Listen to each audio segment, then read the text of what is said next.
सभी को राम राम नमस्कार प्रणाम राधे राधे मेरे प्यारे साथियों। आप सभी का स्वागत आपके परिवार reasoning bye Deepanshu sir YouTube channel. मेरा नाम है दीपांशु शर्मा। बेहतरीन सा सेशन लेकर के आया हूं आप लोगों के लिए।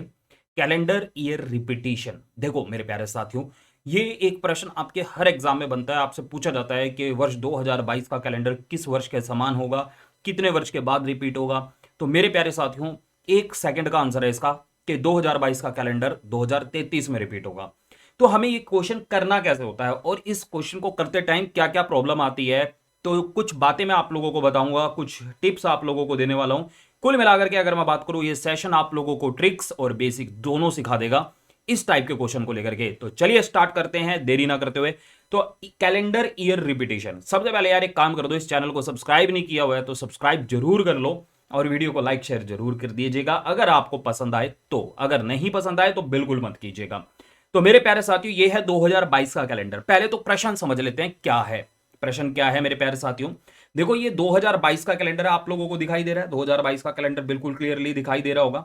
तो ये जो कैलेंडर है ना, ये जो 2022 का कैलेंडर है, आपने कभी नोटिस किया है कि आपने अपना जन्मदिन इस साल मान लीजिए मना लिया है, मान के चलो, या मनाने वाले हो, तो इस साल आप बुधवार को मना रहे हो या मना चुके हो। तो पहले भी कभी बुधवार को मनाया होगा आपने, ऐसा थोड़ी है अभी पहली बार ऐसा हुआ था इस साल 2022 में कि आप अपना जन्मदिन बुधवार को मना रहे हो। या आने वाले कुछ साल बाद भी आप अपना जन्मदिन 2022 में अभी आप बुधवार को मना रहे हैं, फिर बुधवार को मना रहे होंगे। तो वो एक डिफरेंट प्रश्न है, वो भी प्रश्न पर मैं बात करूंगा, उसके लिए अलग सेशन लेकर के आऊंगा। पूरा कैलेंडर समान होने का मतलब क्या होता है, इस बात को जरा समझ लीजिए। तो मेरे प्यारे साथियों देखो, यहां पे 1 जनवरी 2022 आप देख पा रहे हो सैटरडे है। क्या है मेरे प्यारे साथियों, सैटरडे है। और लास्ट डेट देखो जरा, 31 दिसंबर 2022 को आपको क्या नजर आ रहा है, सैटरडे नजर आ रहा है। ठीक है ना। तो पूरा का पूरा, एक को अगर सैटरडे है, दो को अगर संडे है, तीन को मंडे है, चार को ट्यूसडे है, इस प्रकार पूरा कैलेंडर मेरे प्यारे बच्चों, पूरा कैलेंडर आपको 2033 में देखो, 2033 का कैलेंडर ये है। 2033 का कैलेंडर, एक को सैटरडे है, 1 जनवरी 2033 को सैटरडे है। और यहां पर देखो 31 दिसंबर 2033 को भी सैटरडे है। और पूरा कैलेंडर एज इट इज आपका मैच होता है, किसके साथ मैच होता है, 2022 के साथ। तो ये मुझे कैसे पता लगा, मैंने तो आपको पहले बता दिया था कि 2022 का कैलेंडर 2033 में एक सेकंड का काम है निकालना। तो इसके लिए बड़ी सिंपल सी ट्रिक होती है कि 2022 का या किसी भी साल का कैलेंडर दोबारा कब रिपीट होगा, तो उस साल को, जिस साल का भी आप रिपीटेशन निकालना चाहते हैं, उसको आप 4 से डिवाइड कर दो। ठीक है ना। जैसे मान लीजिए किसी भी साल को मैं 4 से डिवाइड करूंगा, बहुत सिंपल सी बात है, 2005 है, अगर मैं इसको 4 से डिवाइड करूंगा तो आप लोग जानते हैं कि रिमाइंडर क्या आएगा। क्या मेरे प्यारे बच्चों, रिमाइंडर शेषफल क्या आएगा, तो शेषफल आ रहा है 1, है ना। लास्ट की 2 डिजिट को डिवाइड करके भी आप देख सकते हो, उसी से पता लगता है कि शेषफल क्या आ जाएगा। जैसे मान लीजिए 2006 का अगर मैं आपसे शेषफल पूछूं, 4 से भाग देना, इस बात का ध्यान रखना। तो सीधा मैंने लास्ट की 2 डिजिट को 4 से भाग दिया, रिमाइंडर 2 आया। पूरे 2006 को भी अगर मैं 4 से भाग दूंगा तब भी रिमाइंडर 2 ही आएगा। शेषफल कितना आ रहा है, 2 आ रहा है। तो मेरे प्यारे साथियों, किसी भी साल को, जैसे 2004 है, अगर मैं उसको 4 से डिवाइड करता हूं तो रिमाइंडर 0 आ रहा है। तो मेरे प्यारे बच्चों, हम इस रिमाइंडर के आधार पर, इस शेषफल के आधार पर डिसाइड करते हैं कि ये वाला कैलेंडर यानी 2004 का कैलेंडर या 2006 का कैलेंडर या 2005 का कैलेंडर कब रिपीट होगा। तो ये है ट्रिक मेरे प्यारे साथियों, बहुत सिंपल ट्रिक है कि साल को, किसी भी साल को अगर मैं 4 से डिवाइड करूं और रिमाइंडर 0 आए, जैसे अभी मैंने 2004 को डिवाइड किया था, किससे डिवाइड किया था, 4 से, और रिमाइंडर आया था 0, तो अगर शेषफल 0 आता है तो वो कैलेंडर 28 साल बाद, देखो यहां पे लिखा हुआ आफ्टर, 28 साल बाद रिपीट होगा। मतलब 2004 वाला कैलेंडर कब रिपीट होगा, 28 साल बाद। तो 2004 प्लस 28 2032 में। इसका मतलब यह हुआ 2004 और 2032 का कैलेंडर बिल्कुल समान, जैसे अभी मैंने दिखाया था 1 जनवरी 2004 को जो दिन होगा वही 1 जनवरी 2032 को दिन होगा। यह भी आप कह सकते हो कि लीप ईयर वाला जो कैलेंडर होता है वो 28 साल के बाद ही रिपीट होता है। ठीक है।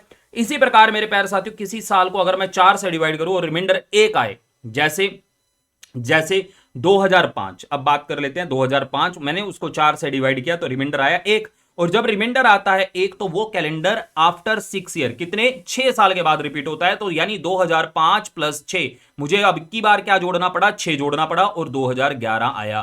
तो यानी 2005 और 2011 का कैलेंडर बिल्कुल समान था। अगर मेरी बात पे विश्वास ना हो, ये सारे कैलेंडर, जैसे मैंने ये वाला कैलेंडर भी दिखाया था, गूगल पे मिल जाते हैं, गूगल पे सर्च कर लेना, 2005 कैलेंडर 2011 कैलेंडर बिल्कुल समान नजर आएगा।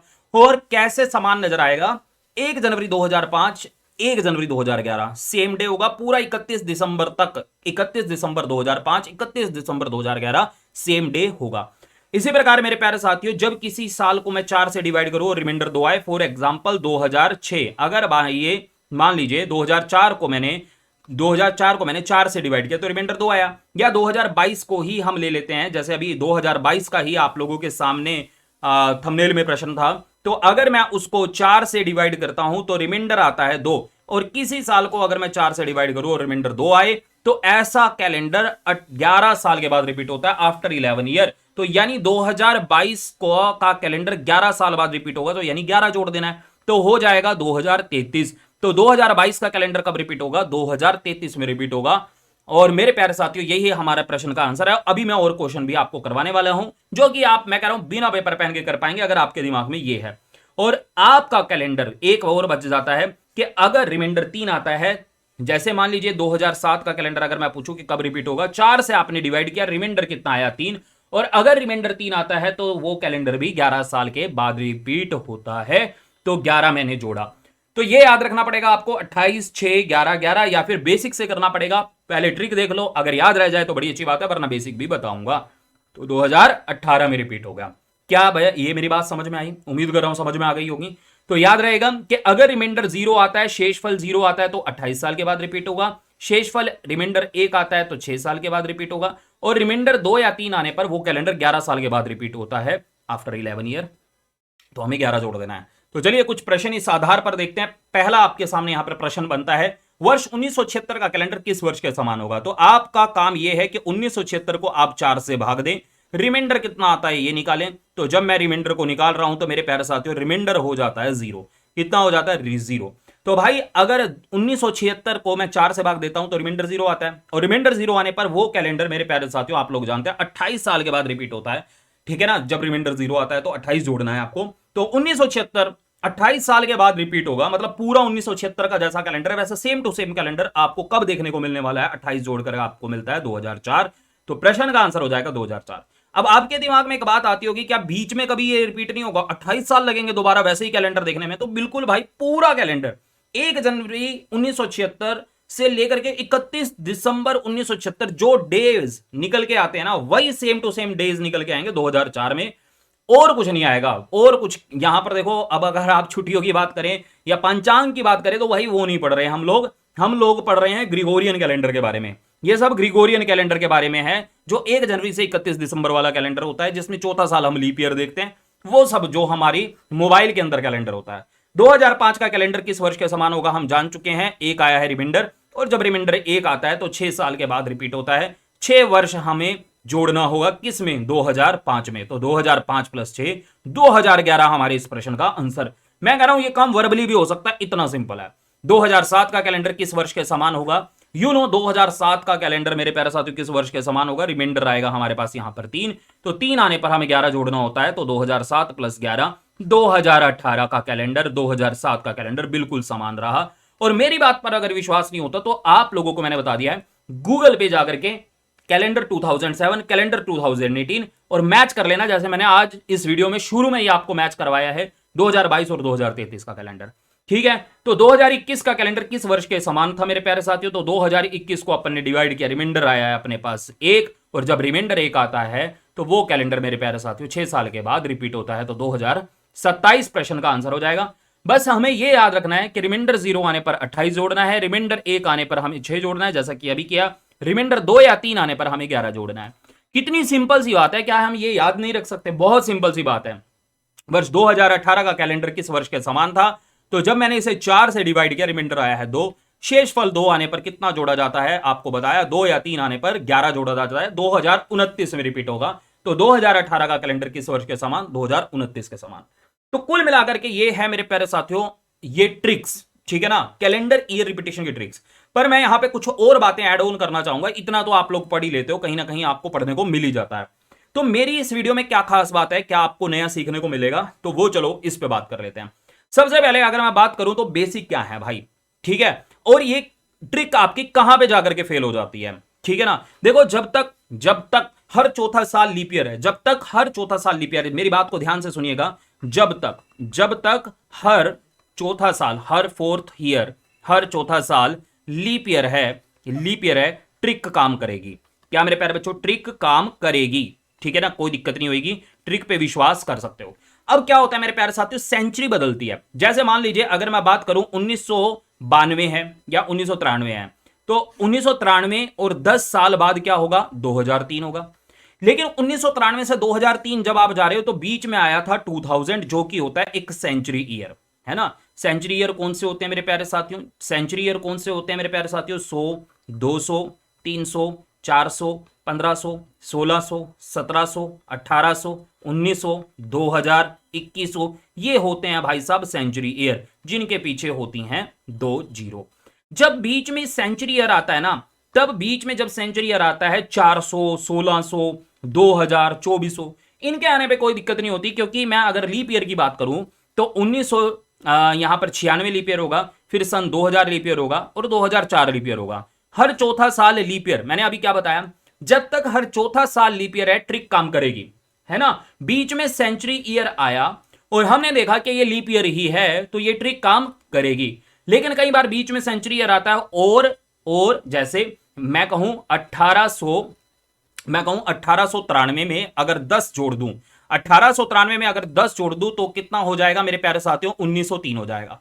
अब बीच में सेंचुरी ईयर आ रहा है, 1900 आ रहा है, ये जो सेंचुरी ईयर आ रहा है ये मेरे प्यारे साथियों लीप ईयर नहीं है। क्योंकि अगर आपको पता है तो बड़ी अच्छी बात है कि 400, 800, 1200, 1600, 2000 लीप ईयर होते हैं। लेकिन जहां बात आती है 100, 200, 300, बात आती है 1400, जब बात आती है 1500, 1700, 1900, इनकी जब बात आती है तो ये लीप ईयर नहीं होते हैं। ऐसा क्यों होता है, इसके ऊपर मैं अलग से वीडियो ले आऊंगा कि लीप ईयर कौन सा है कौन सा नहीं।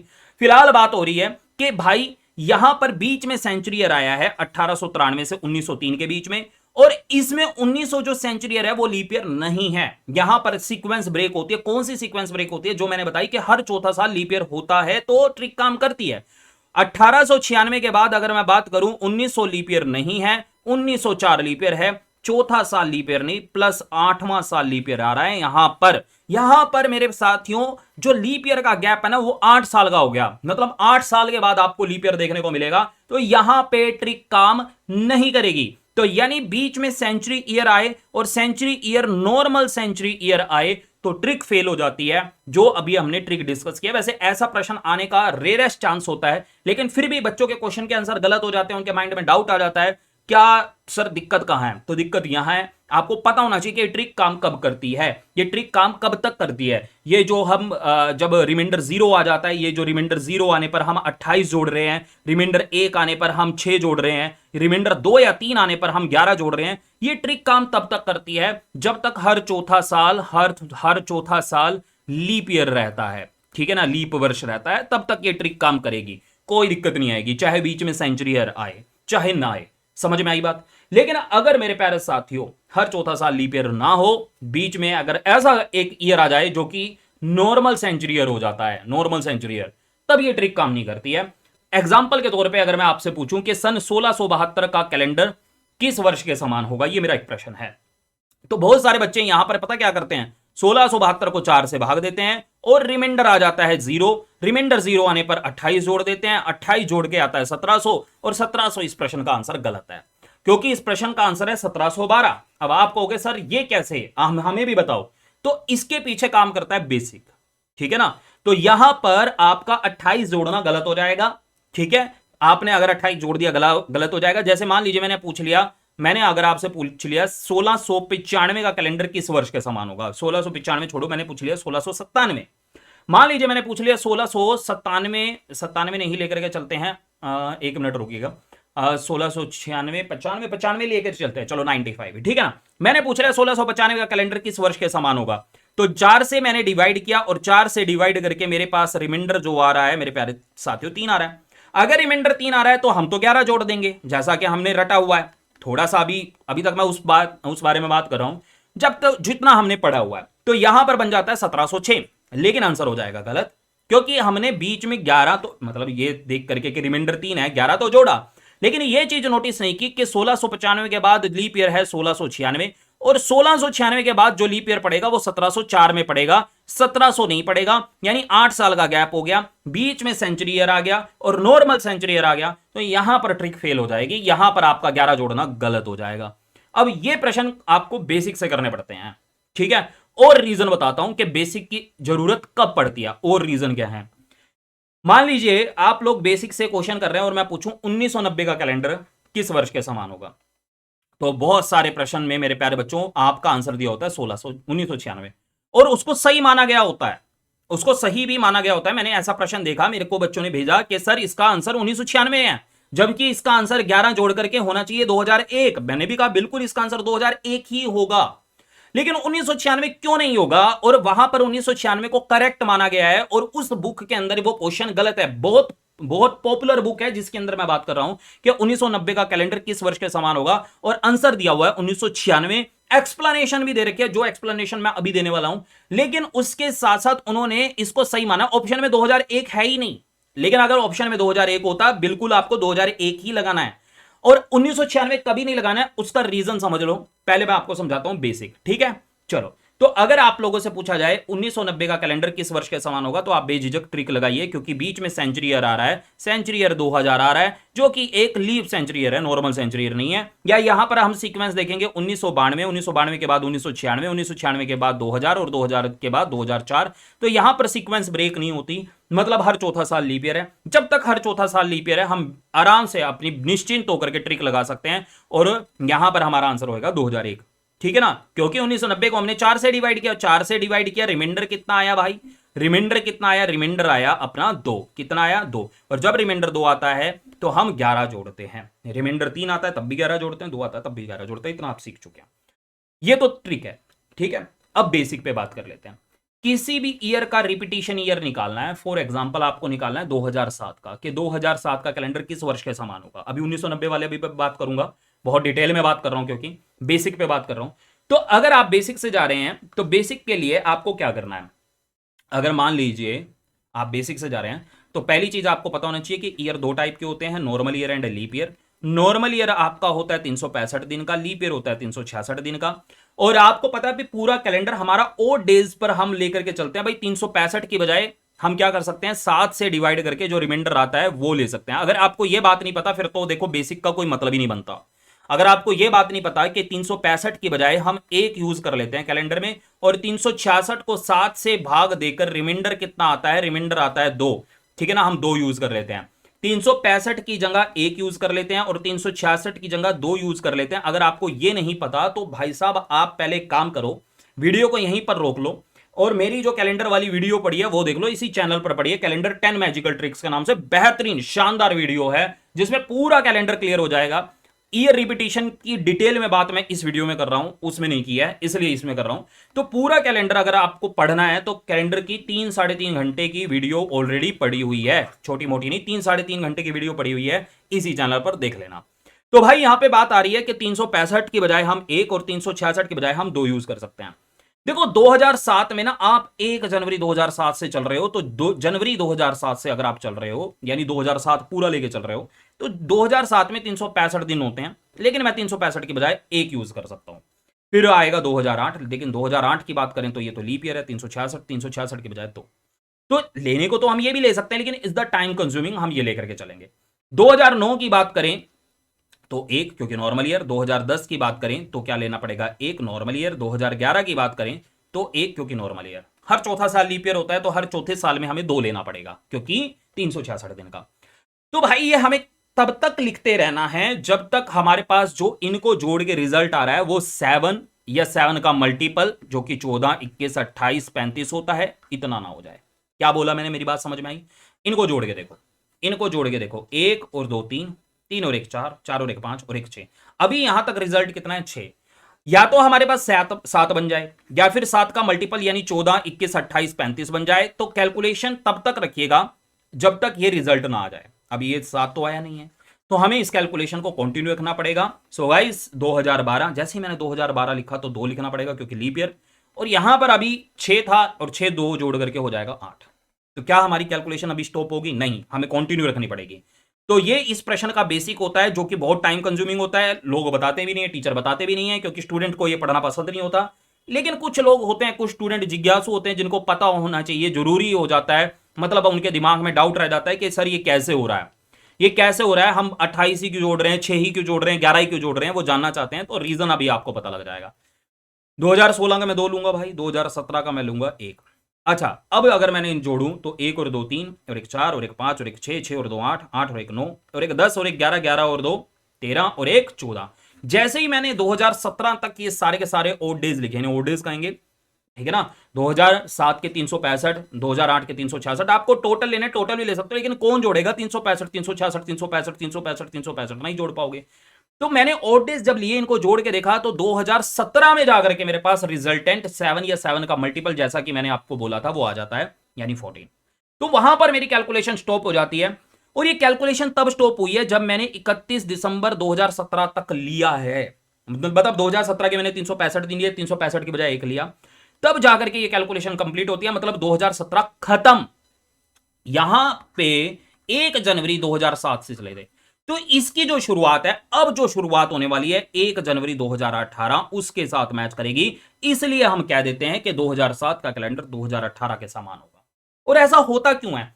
क्योंकि 7 दिन बाद, यानी 7 का जो भी मल्टीपल होता है, उतने दिन बाद सेम डे होता है, और यहां पर आकर के उतने दिन हो जाते हैं, यानी 7 के मल्टीपल डेज हो जाते हैं, इसलिए उतने दिन बाद सेम डे होता है। तो बात हो रही थी 1990 की, तो ये रीजन है। 2007 का कैलेंडर हमने देखा था 2018 में रिपीट होता है ट्रिक से, तो ये रीजन है। अब मैं अगर 1990 की बात करूं तो देखो 1990 में आएगा 1, क्योंकि नॉर्मल ईयर है। 91 में भी आएगा 1। 1992 में आएगा कितना, 2। ठीक है, एज पर माई जो भी मैंने बेसिक बताया, उस बेसिक के अनुसार जब रिजल्टेंट 7 का मल्टीपल हो जाता है तो हमें रुकना है। तो देखिए 93 में 1, 94 में 1 और 95 में 1, यहां पर रिजल्टेंट कितना हो जाता है, आप जोड़िए, 1 2 2 4 और 1 5 और 1 6 और 1 7। As per my suggestion, as per my basic, या जो मैं बेसिक, या जो उस बुक में बेसिक दे रखे हैं जिसका आंसर इन्होंने गलत बता रखा है, उस बेसिक के आधार पर जब रिजल्टेंट 7 या 7 का मल्टीपल हो जाता है तो हमें कैलकुलेशन को स्टॉप करना है, और जो नेक्स्ट ईयर होगा, 1995 पे कैलकुलेशन खत्म हुई, और जो नेक्स्ट ईयर होगा उसको आंसर करना है। यानी 1990 का कैलेंडर कब रिपीट होगा, 1996 में। इस बात में कोई दो राय नहीं है कि 1990 का कैलेंडर 1996 में रिपीट होगा। लेकिन आंसर मैं गलत क्यों कह रहा हूं, देखिए मेरे प्यारे साथियों, 1990 है नॉर्मल ईयर, और जो आंसर आ रहा है वो है लीप ईयर। कभी भी एक नॉर्मल ईयर का रिपीटेशन लीप ईयर नहीं हो सकता। देखिए 1990 का कैलेंडर 1996 के कैलेंडर से मैच होगा, लेकिन पूरा नहीं होगा। दिखाता हूं, देखो 1990 का कैलेंडर यह है, जिसमें आप लोग देख सकते हैं 1990 में 1 तारीख को क्या है, मंडे है, बिल्कुल 1 तारीख को मंडे है। और अब दिखाता हूं मैं 1996 का कैलेंडर, यहां पर भी आप देखिए 1 तारीख को मंडे है, बिल्कुल है। लेकिन हमारा कैलेंडर रिपीटेड कैलेंडर तब माना जाता है जब पूरा कैलेंडर मैच होता है। अब 1990 का जो हमारा लास्ट डेट है 31 दिसंबर, 31 दिसंबर, ये देखिए नीचे 31 दिसंबर हमारा क्या आ रहा है, ट्यूसडे आ रहा है। क्या आ रहा है मेरे प्यारे साथियों, ट्यूसडे आ रहा है। और यहां पर अगर मैं 1996 में बात करूं, ट्यूसडे आ रहा है। और 1990 में देखिए, 1990 में देखिए 31 दिसंबर को क्या आ रहा है, 1990 में, अभी 1990 का कैलेंडर है, 1990 में लास्ट तारीख को क्या आ रहा है, 31 दिसंबर को क्या आ रहा है, मंडे आ रहा है। तो मेरे प्यारे साथियों, क्या पूरा कैलेंडर मैच हुआ? नहीं, शुरुआत मैच हो रही है। दोबारा से देखो, मेरी बात को ध्यान से सुनो। 1990 का अगर मैं बात करूं, 1990 का पहला पहला दिन 1 जनवरी आपको क्या नजर आ रही है, मंडे। और 1996 की अगर 1 जनवरी को बात करें तो भी क्या नजर आ रही है, मंडे। ठीक है ना, आ रही है 1996 की भी आपको 1 जनवरी मंडे। ठीक है, 2 भी मैच होगी, 3 भी मैच होगी। चेंज क्या आ रहा है भाई, मैं यहां पर आंसर भी यही निकाल रहा हूं, बेसिक भी यही कह रहा है, ठीक है ना, और उस बुक में एक्सप्लेनेशन भी यही दे रखा है। मैं गलत क्यों कह रहा हूं, क्योंकि मैं ये कह रहा हूं कि एक नॉर्मल ईयर का कैलेंडर लीप ईयर के कैलेंडर के समान हो ही नहीं सकता। उसका रीजन आपको साफ यहां पे नजर आएगा। नजर ये आ रहा है रीजन कि देखो यार, 28 फरवरी 1990, क्योंकि 1990 कैसा ईयर है, नॉर्मल ईयर है। 28 फरवरी को क्या है, 1990 28 फरवरी को क्या है, वेडनेसडे है। और यहां पर भी देखो 28 फरवरी को क्या है, वेडनेसडे, ऑब्वियसली मैच हुआ, यहां तक भी मैच हुआ। लेकिन यार यहां पे तो हमारा जो 1996 कैलेंडर है ये नॉर्मल ईयर कैलेंडर नहीं है, लीप ईयर है, और लीप ईयर का कैलेंडर है तो यहां पर तो 29 फरवरी भी आएगी। लेकिन 1990 में तो 29 फरवरी नहीं आएगी क्योंकि नॉर्मल ईयर है। इसकी जो 29 फरवरी है, 1996 की जो 29 फरवरी है, वो मैच होने लगेगी 1 मार्च के साथ। यहां से एक एक दिन का डिफरेंस आ जाएगा, ठीक है ना। यहां पे आपका जो 1990 का कैलेंडर है वो क्या होगा मेरे प्यारे साथियों, एक एक दिन आगे चल रहा होगा। यहां पे 1 मार्च को, ठीक है ना, 1 मार्च को यहां पर 1996 में क्या है, फ्राइडे, और यहां पर 1 मार्च को क्या है, थर्सडे। तो एक दिन पीछे चल रहा है, इसलिए यहां से डिफरेंस आना शुरू हो जाता, पूरा कैलेंडर मैच नहीं होता। इसलिए यह कहा जाता है कि एक नॉर्मल ईयर का रिपीटेशन नॉर्मल ईयर होना चाहिए, लीप ईयर नहीं हो सकता, क्योंकि 28 फरवरी के बाद चेंजेस आने शुरू हो जाएंगे। तो बेसिक के अनुसार, अब यहां पर देखो बेसिक के अनुसार जा रहे हैं। आपका कहना यह है कि 1996 आंसर होना चाहिए, मैंने कहा बिल्कुल होना चाहिए, लेकिन पूरा कैलेंडर मैच नहीं होगा, ठीक है ना। और जो आपकी बुक में दे रखा है कि 1996 आंसर सही है, वो आंसर गलत हो जाता है। यानी बुक वालों ने भी पूरी बात नहीं समझी है, जो कि आप समझ रहे हो, जो कि हमारी ट्रिक समझा रही है हमें, ठीक है ना। तो 1996 इस कैलकुलेशन को हमें आगे कंटिन्यू करना पड़ेगा, क्योंकि 1990 का कैलेंडर हम नहीं कह सकते कि 1996 में रिपीट होगा, और हम कैलकुलेशन को आगे रखते हैं कंटिन्यू। तो 1997 1, 1998 लेते हैं हम 2, सॉरी 1, 1999 हम लेते हैं 1, और 2000 आ जाएगा इसके बाद, 2000 में 2। और जब हम यहां तक कैलकुलेशन करते हैं और जोड़ते हैं तो 1 और 2 4 5 6 7, 7 और 2 9, और 1 10 11 12, 12 और 2 14, यहां पर आकर के रिजल्टेंट 14 हो जाता है। एक बार तो यहां 7 हुआ, लेकिन 7 के बाद हम क्या कह रहे हैं, 1996 आंसर सही नहीं है, ठीक है ना। 2001 हमारा जो नेक्स्ट ईयर है वो ही हमारा आंसर सही है, ठीक है। अब आप कहोगे सर इतना करने की क्या जरूरत है, हम ट्रिक समझ तो गए थे, हमने ट्रिक लगा ली थी, और ट्रिक से भी 2001 आ रहा है। बेसिक से क्यों किया, बेसिक से इसलिए क्या, क्योंकि देखो यहां पे बीच में सेंचुरी ईयर पड़ रहा है, बीच में जो सेंचुरी ईयर पड़ रहा है, यहां पर लीप सेंचुरी ईयर पड़ रहा है, तो कोई दिक्कत नहीं, आपकी ट्रिक काम करेगी, मैंने जैसा कि आपको बताया है, ठीक है ना। तो मेरे प्यारे बच्चों, जैसे अगर मान ले मैंने पूछ लिया 1995 का कैलेंडर कब रिपीट होगा, है ना, मैंने अगर पूछ लिया 1995 का कैलेंडर कब रिपीट होगा, तो यहां पर तो आपने मेरे प्यारे बच्चों रिमाइंडर देखा 3, और रिमाइंडर 3 देख करके 1995 में 11 जोड़ दिया, और जब आपने यहां पर 11 जोड़ दिया तो ये हो गया 2006, ठीक है। ये आंसर ठीक है, इसमें कोई दिक्कत नहीं, क्योंकि इसमें बीच में सेंचुरी ईयर आया, सेंचुरी ईयर आया, और लीप सेंचुरी ईयर आया। क्या आया, लीप सेंचुरी ईयर, कोई दिक्कत नहीं। लेकिन जब आपके पास मेरे प्यारे बच्चों, जैसा मैंने आपको कहा 1695 का आंसर बताओ, 1695 का कैलेंडर कब रिपीट होगा, तो इसको हमें बेसिक से करना पड़ेगा। इसमें अगर आपने 11 जोड़ दिया तो मेरे प्यारे बच्चों हो जाएगा गलत, और बेसिक से करना पड़ेगा, तो बेसिक मालूम होने चाहिए। और बेसिक क्या है, 1695 का 1, 1696 का आपको लेना पड़ेगा 2, 97 का 1, 98 का 1, 1699 का 1, और 1700 का भी 1। 1700 नॉर्मल ईयर होता है इसलिए, और जब इनको जोड़ा 3 हो जाएगा, 4 5 6 7, यहीं पे 7 हो गया, 1701 आंसर है। कहीं अगर आपने 1695 में 11 जोड़ दिया, आपने आंसर निकाल दिया 1706, जबकि आंसर होगा 1700। समझ में आ रही है बात। और ये हम एक्सेप्ट कर रहे हैं, क्यों, क्योंकि ये भी नॉर्मल ईयर और ये भी नॉर्मल ईयर, ये पूरा कैलेंडर मैच हो जाएगा, खाली इसकी शुरुआत नहीं मैच होगी, पूरा कैलेंडर मैच होगा। तो कब हमें ट्रिक लगानी है, कब ट्रिक नहीं लगानी है, और जब ट्रिक नहीं लगानी है तो हमें जो बेसिक लगाने हैं वो बेसिक सीखने बहुत जरूरी थे। इसलिए आप लोगों को पूरे सेशन के दौरान मैंने बेसिक पे बात की है, ट्रिक पे बात की है, कब लगानी है कब नहीं लगानी है उस पे बात की है। तो जब मैंने आपसे पूछा था कि सन 1672 का कैलेंडर कब रिपीट होगा, मैंने आंसर बता दिया 1712 में रिपीट होगा। आप इसको करके देखिएगा, आपको रीजन समझ में आएगा कि 1712 ही आंसर क्यों हो रहा है, ठीक है। चलो मेरे को एक प्रश्न का आंसर बताइएगा, आपसे मैं 2 प्रश्न पूछूंगा जिनके आंसर आपको इस वीडियो के ऑफलाइन कमेंट में करने हैं। पहला प्रश्न आ जाता है, वर्ष 1999 का कैलेंडर किस वर्ष के समान होगा, और वर्ष 1899 का कैलेंडर किस वर्ष के समान होगा। एक क्वेश्चन ट्रिक से है और एक बेसिक से है। अगर आपको बेसिक समझ में आ गए होंगे तो आप मुझे आंसर कर पाएंगे, तो जरूर बताइएगा 1999 का कैलेंडर कब रिपीट होगा और 1899 का कैलेंडर कब रिपीट होगा। सो आई होप सो मैं आप लोगों को ईयर रिपीटेशन में जो गड़बड़ हो सकती है उसको ठीक करवा चुका हूंगा और आपको क्लियर हो चुका होगा। फिर भी कोई दिक्कत है तो आप मुझे बता दीजिएगा। टेलीग्राम ग्रुप का लिंक, जो टेलीग्राम ग्रुप है मेरा, आप ही का है, मेरा तो क्या है भाई साहब, रीजनिंग बाय दीपांशु सर नाम से है। आप लोगों को वीडियो के डिस्क्रिप्शन में लिंक मिल जाएगा टेलीग्राम ग्रुप का, उसे ज्वाइन जरूर कर लीजिएगा। और मेरे प्यारे साथियों, वहां पर आप डिस्कशन कर सकते हैं। कोई दिक्कत आती है आप टेलीग्राम ग्रुप में मुझे बता सकते हो, वीडियो के ऑफलाइन कमेंट में मुझे बता सकते हो, और ज्यादा ही दिक्कत हो रही हो तो आप मुझे यहां पर व्हाट्सएप या टेलीग्राम कर सकते हो। टेलीग्राम ही करना, क्योंकि वहां पर जो मैसेजेस हैं मैं पढ़ता रहता हूं बच्चों के।